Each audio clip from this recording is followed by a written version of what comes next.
Finally,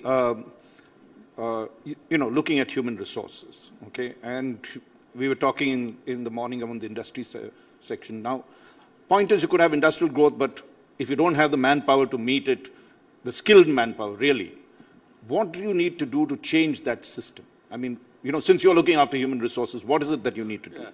First, I should make the distinction. I'm only the human resources of the government, not of the state. Okay. There's a labor department and a welfare department. Right.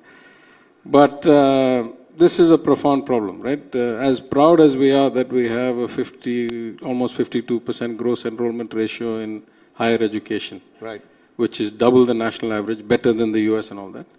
It's clear that they're not all getting quality education. Mm-hmm. They're getting a degree. Doesn't mean they can actually do anything. So there's a big gap in skilling, and there's a big gap in a lot of other things.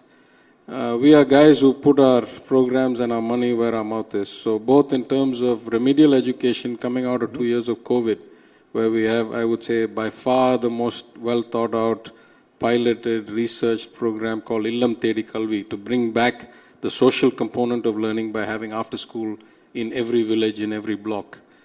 To the program announced by the Chief Minister on his birthday a couple of days ago called Naan Mudalvan. Says, I want to be the best at what I do.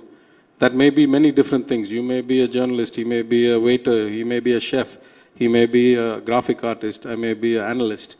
But we got to inculcate that professionalism and that desire to do whatever you do with pride in your work, irrespective of the work, and to fit the skills of these people to the industry and the needs of society. So we had a wide range of people. We had the UK Deputy High Commissioner, my friend Oliver.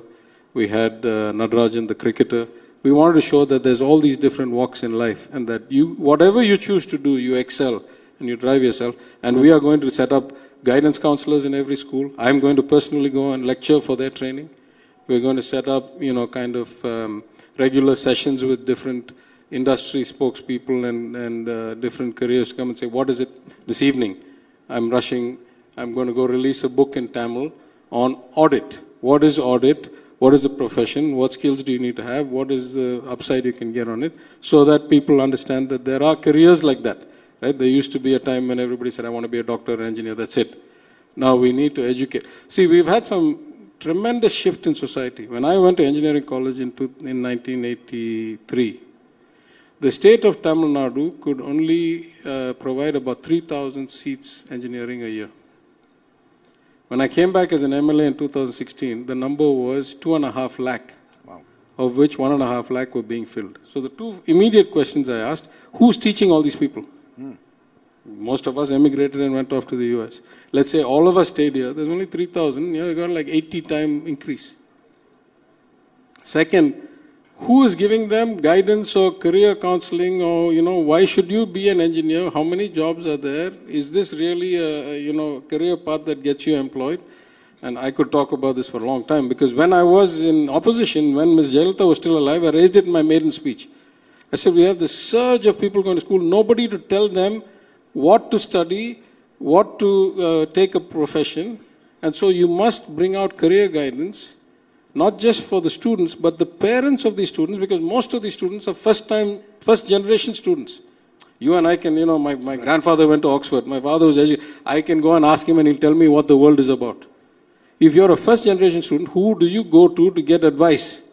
Who tells you this is what the world looks like, this is how it fits? So the government needs to step up that kind of work. And to be fair to her, she did it the 1 year before she passed. For the first time, the government of Tamil Nadu brought out a book, what after 10th, what after 12th and all that, then it stopped.